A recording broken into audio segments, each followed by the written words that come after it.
म पनि एक्लै सातु चिया। हेलो गाइस, तपाईहरु मेरो ब्लगमा फेरि पनि स्वागत छ। नयाँ ब्लग लिएर तपाईहरुको माझमा आइसकेको छु भनेर त भन्न नि मैले हो हैन। एउटा भिडियो बनाउँ फेरि जस्तो लाग्यो, त्यही भएर फेरि पनि भिडियो बनाएर म तपाईहरुको माझमा उपस्थित भइसकेको छु। किन करायो भैँसी यार, किन करायो? घाँस त्यत्रो दिएको छ, पागल पागल त वाइ वाइ न यार, एक्लै भएर कराएको होला सायद। साथी पनि छैन नि त कोही, त पनि एक्लै म पनि एक्लै। कस्तो अँध्यारो अँध्यारो कि अँध्यारो जस्तो भयो क्या। पानी पर्ला जस्तो हो, बारीमा पुरै पानी परेर एकदम डेन्जर होइन, अँध्यारो भएको छ क्या। म चाहिँ रोडतिर निस्किदिएको। गाउँघरमा चाहिँ तपाईँहरू देख्न सक्नुहुन्छ आजभोलिको समयमा जसको घरमा नि मकैको जुत्ता चाहिँ देख्न सक्नुहुन्छ है, दामी पाराले। ऊ त्यहाँ बाख्रा चरिरहेछ हाम्रो चाहिँ यहाँ एउटा छ, यो के हो अम्बाको रुख है, अम्बा देख्न सक्नुहुन्छ साथीभाइहरू होइन। त्यहाँ त यस्तो लट्टै फलेको छ, लट्टे लट्टे।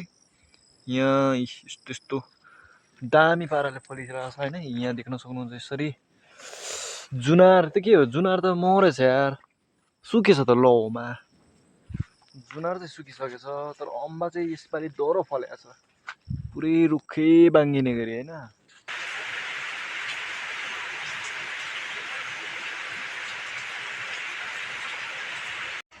सातु चिया।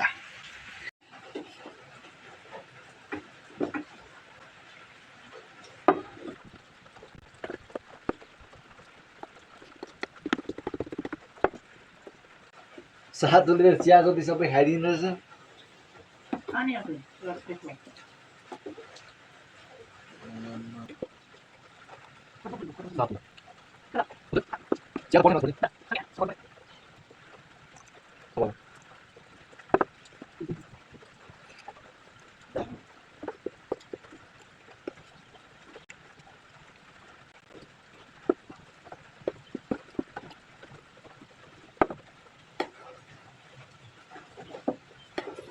के मकै भुटेर यस्तो कि के हो? साँच्ची मकै भुटेर त हुन्छ त सातु त होइन? त्यही त भनेको। अनि यो अलि पहेँलो पहेँलो देखेँ क्या, अरू त मतलब सेतो सेतो हुन्छ त कि यस्तै हुन्छ?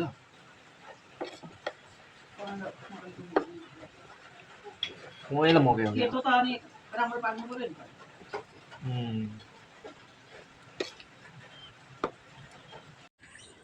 चिया र सातु पनि खाएर आयो साथीहरू होइन, चट्टलाहरू। आजको तरकारी भनेको चाहिँ यहाँनिर तलबाट लिएर आएको करेलो अनि खुर्सानी त होइन, खुर्सानी त तरकारीमा हाल्ने चाहिँ हो। अनि पानी परेर जाडो जाडो भएको जस्तो भइरहेछ, ज्याकेट पनि लगाइदिएँ। यतारि देख्न सक्नुहुन्छ दामी तरिकाले होइन, यस्तो पुरै अँध्यारो अँध्यारो रिमझिम हुन थालिसकेको छ। यो चाहिँ पगडी झर्ना ठुलो भइसक्यो यार आज त। ओहो, पानी पनि डह्रो पऱ्यो नि त, नन स्टप। अब त्यही तरकारी सरकारी बनाउनु पर्ने हुन्छ। अनि त्यही त खायो सुत्यो साला।